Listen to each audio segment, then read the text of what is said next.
Live from downtown Detroit, Local 4 News at 5 starts now. We continue to follow every aspect of the Detroit serial killer case. Tonight, live at 5 o'clock, how investigators are now looking outside of Michigan for a possible link and how an FBI database is helping in a key way.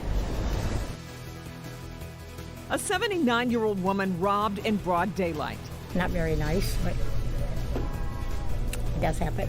The one clue police have as they hunt for the guy who did it. But we'll begin with breaking news. Police now say a 5-year-old girl found dead in a Redford motel was killed. That's right. We have confirmed a man and woman are in police custody in connection to that little girl's death. Let's get back to Coco McAboy, who is live in Redford tonight. Coco. Yes, good afternoon. A source close to the investigation tells us that the two people arrested are the mother of the 5-year-old girl and the mother's boyfriend. And police say this is a very disturbing case. A devastating story unfolding out of Redford. A 5-year-old girl found dead inside of the In America Motel on Telegraph Road. And the preliminary autopsy report is ruling her death a homicide. The medical examiner's office saying she was killed from blunt force trauma. A source tells us police arrested the little girl's mother and the mother's boyfriend in this case. The investigation all unfolded yesterday morning when police were called to the motel for an unresponsive little girl. And when they arrived, they found the girl with her mother's boyfriend. Police are working cautiously on this case because of the nature of it. They're trying to gather as much evidence as they can to get justice for this little girl. Police say they don't believe anyone else is involved in this case at this time. And the Wayne County Prosecutor's Office is waiting for a warrant request before formally charging the two suspects in this case. And police expect that the two suspects will be formally charged either tomorrow or Friday. We'll, of course, keep track of this story. Reporting live this afternoon, I'm Coco McAboy, Local 4. All right, Coco. Now, to other developing news at this hour, the investigation into serial killer suspect D'Angelo Martin is expanding. Police sources are telling us he may be connected to as many as 11 murders, and that's not all. Yeah, investigators are also wondering if he might be responsible for other crimes outside of the state. So let's get to Sean Lay, who's been working his sources all day. And Sean, this is a major development here. It is. Let's share with everyone what our sources are telling us is that the sources are saying police investigators are trying to link D'Angelo Martin, the suspect here, to 4 deaths of 4 women here in Detroit. But sources believe, investigators believe, that the number of victims could rise to 7 or maybe even 11 victims. And tonight we know those investigators are now looking outside the state to see if there's any connections. Did suspected serial killer D'Angelo Martin ever leave Metro Detroit? And if he did, are any unsolved murders outside of Michigan linked to him? That's what sources tell Local 4. Detroit police investigators are working hard to find out. We're told that investigators have information that Martin likely did spend time in other states in the past. And now we've learned that Detroit police are checking with police agencies around the country to see if they have unsolved homicides that carry clues of what police believe are Martin's signatures. What are those revealing signatures? That at least 2 of the victims linked to Martin in Detroit were posed in the kneeling position, that the victims shared an age range in the 50s and 60s. And police in other areas are now checking unsolved murders of prostitutes outside of Michigan to see if they share any similarities of what Martin is suspected of. One key tool in all of this, we are told, is that Detroit police sources say is using the FBI's Violent Criminal Apprehension Program, or VICAP, that has the largest database of major crime cases in the U.S. It's designed to analyze information about murders, sexual assaults, missing persons, and human remains. Back here live, if you want to put a headline on all this, the investigation, very intense investigation, continues here at home as investigators look for more potential victims. But now, Kimberly, now looking outside the state to see if there's any connection. There's a very strong possibility, we're learning, that Martin has been to other states. Back to you. Yeah, and speaking of Martin, Sean, still he has not been charged. And that's the thing. He's not been charged in any of these crimes except from a May 7th brutal attack on a woman at his grandparents' home. We are learning from our sources that that's when police investigators got Martin's DNA. That DNA now the key to all this as they check it against all these other cases. Yeah, again, a huge development today. Okay, thanks, Sean. Woodhaven police putting the alert out tonight after a 79-year-old woman had her purse snatched while she was out shopping. 79 happened yesterday in front of the Dress Barn at the corner of West Road and Allen. Mara McDonald just finished talking to that poor woman. Mara, is she okay?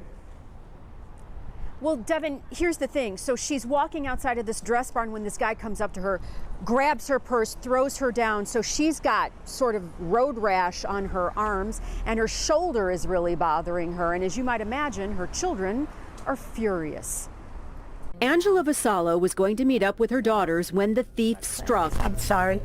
Don't be sorry. I was here at the parking lot, and I was standing to cross the line to walk to here by Sammy Cucino.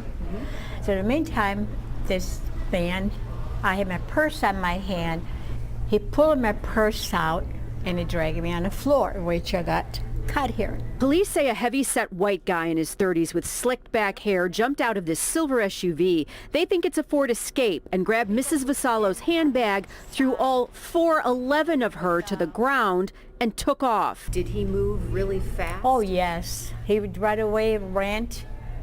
I don't know if it was his wife, whatever, somebody else was in a car with them, and then they took off. Police say a white woman was behind the wheel of the SUV the guy hopped into. Both police and her family hope somebody can ID these two. Shame on him, shame on her. I mean, how would they like this being done to their own parent, their own grandparent? I mean, it's devastating. Mrs. Vassallo's shoulder is really bothering her after all of this, so an MRI is in her future. Does this make you feel unsafe? I try not to. I really don't, because if I start get scared in the place that I go, then that's where I'll stay home. Back here live, the creep who did this to her dumped her purse a short while away. Woodhaven police recovered that purse, and they also found her wallet. It turns out the guy who did this to her did this so he could take whatever cash was in her wallet. If you have any idea who this is in this silver SUV, Woodhaven PD would really like to hear from you. We're live in Woodhaven tonight. I'm Mara McDonald, Local 4. Yeah, got to admire the way she's trying to look at it, though, Mara. Just got to get right back out there, or you just stay at home. All right, Mara. Yeah.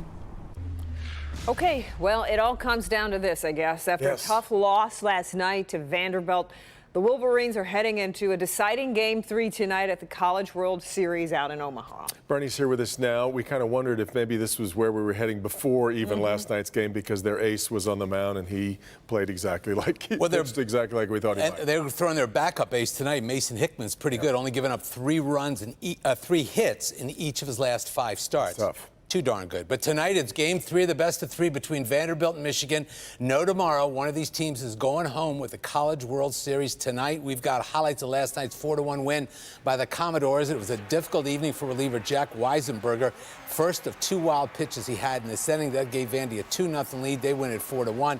Eric Bakich says he kind of knew this is how it all ended up. Guys are very comfortable in these environments and in these spots, and I told the team, seems very fitting that this is going to come down to Game 3. Just, that seems like how it should be with the storyline of this particular team with Team 153.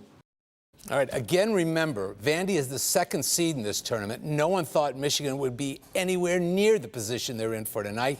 And the Wolverines have not won at all since 1962. We're back later with more on Michigan against Vanderbilt tonight.